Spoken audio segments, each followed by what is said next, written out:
और इनसे कहा कि देखो इनको हम देते हैं, कोई तकलीफ ना हो, आराम से रखना, अगर तुमने तकलीफ दी तो हम सबको वापस बुला देंगे।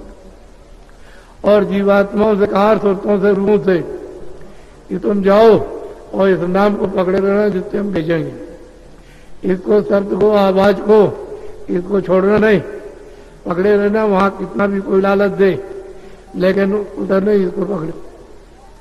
तो इन्होंने उन जीवात्माओं को अपनी आवाज पर उतारा। वो उनकी आवाज अलग है, उनके उतारने की आवाज अलग।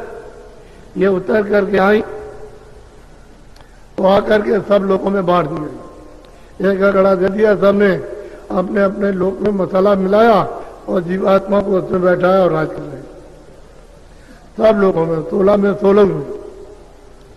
सबसे नीचे ही सोई, जिनको खुदा कहते हैं वो सबसे नीचे उनका स्थान मुकाम मिला। इनको 3 लोक का राज दिया गया, एक तो स्वर्ग और वैकुंठ और दूसरा मृत्यु।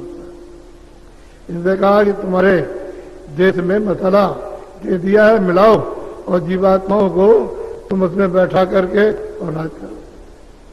तो इन्होंने अपने अपने मुकाम पर सूक्ष्म देश में सूक्ष्म मसाला, लिंग देश में लिंग मसाला, ये मिला करके और उन्होंने वहां, और स्थूल देश में स्थूल मसाला यहां मिला करके इसमें बैठा दिया।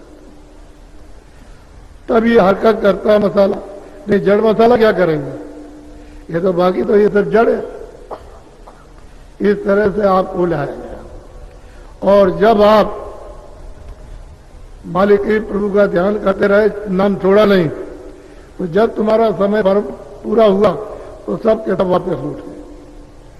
सब जिनकी खेती इतनी खेप आई थी वो सब के सब वापस गई।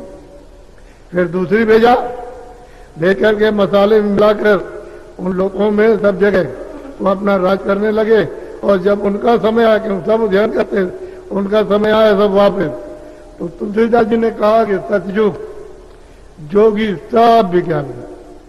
जब ये जीवात्माएं आई थी तो सत्य का समय था, सब योगी, सब प्रभु परम पद के अधिकारी, सब आते रह जाते।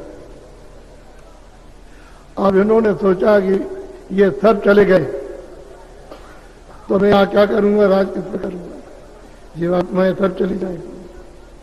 तो इन्होंने फिर सोचा और विचार किया कि ऐसा किया जाए कि इनको रोका जाए। तो इन्होंने ब्रह्मा विष्णु महादेव अपनी आद्या शक्ति से पैदा किए और इनको बैठा करके कहा